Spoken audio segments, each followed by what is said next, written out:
So I've had a request for a video on using colour palettes in InDesign and Photoshop. So I'm not going to go over about how you create colour palettes in the first place, about choosing a colour scheme. There's other videos in this playlist and loads of information online. But here is a good place to look. It's a screenshot of the WGSN website, and this is the colour forecast trend. Europe colour direction, autumn-winter 16-17 offbeat trend. So I've looked at this and I've chosen that this is a good colour scheme I want to use in my magazine, on my poster, or whatever I'm doing in InDesign. So I'm going to minimise this. And here we have InDesign. If we go to the top right here, we have the swatches panel. And by default, you get given these section of colours, which are really cool, but they're not really what I want. Now, bear in mind that if you are a magazine, such as Elle, you might have a colour palette which you use all the time. So what you can do is you can create colour palettes here, or swatches, and you can save them. And then you can load them back. So you only have to create it once to use it over and over again. So let's go and create a new collection of swatches and then save them so that we can use them later. If we select the bottom one, hold down Shift and select the top one, just delete, they're gone because we don't need them, they're just generic. So let's go and put our image in. So on desktop, we've got screenshots. Let's just chuck it in here. And I'll zoom in so I can see it. Now, I've got to create all the little swatches there. Just make things easier, display performance, high quality. Now I think it looks much nicer. So what do I do? First off, I take the eyedropper tool, click on the colour, and you'll see that down here that little swatch is turned to that colour. Create new, and there we have it. Now I could have wanted to go in and rename it to 17158 space TCX, which is what its name is there, and that's fine. I can't be bothered because it's too much work. So to reselect the I tool, press I on the keyboard, or click there. Next one, and then new swatch. And there we have it. Let's do it again. The brown, new swatch. Pink, new swatch. Yellow, new swatch. Charcoal, new swatch. Green, new swatch. Other green. Orange. Yellow. So brown, that's silver, teal, and dark blue. So there we have a whole load of swatches we've created, and they're ready to go. I don't want to do this every single time, so I'm going to select all of these swatches and save swatches. I'm going to call this, what's my friend called? I should know this by now. Offbeat. Okay, so save on the desktop. Offbeat, autumn winter 16-17. So there we have it, it's saved. And to prove how this works, if I make a new document, we'll see the same default swatches come back. Let's just delete these guys and load swatches. There they are, they've all come back.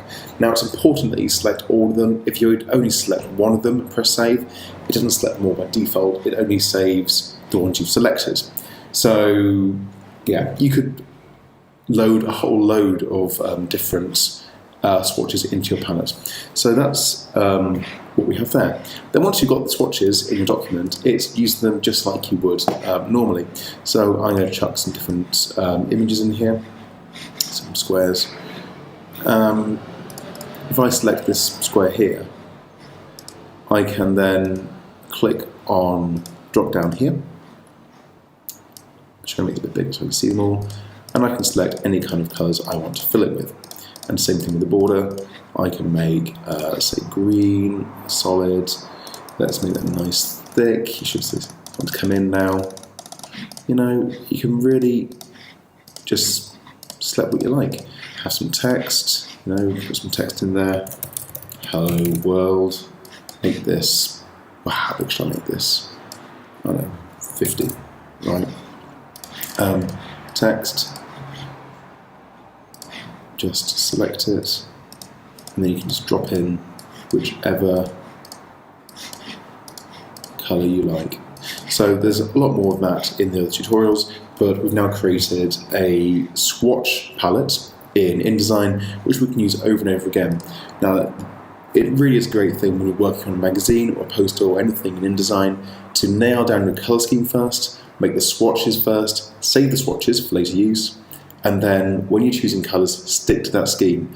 You might not want to be too religious with it and stick right to it, but with a good scheme like this, you can't really go wrong. So anyway, that is making it with InDesign. Now let's have a look at Photoshop. Now, Photoshop has a slightly different layout, as you know, but we still have swatches. So I'm going to take it out here, expand it down. Now, if we go load swatches and look at the desktop,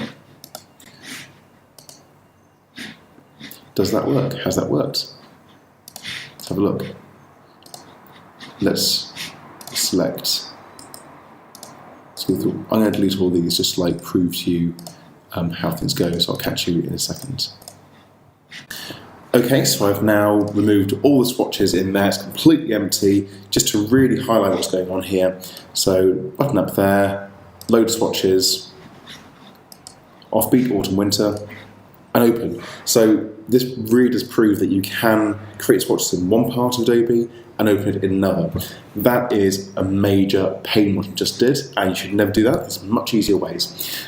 If we click on this button here, what you'll see on the right side is that Photoshop has built in a whole load of swatches straight away.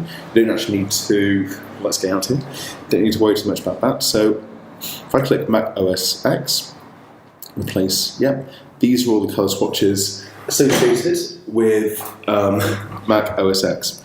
And I can just play around with these. I've got different ones to go for Windows. So you do have ones you just jump to as a default. You choose to use these. If you want only your colour palette, you can just go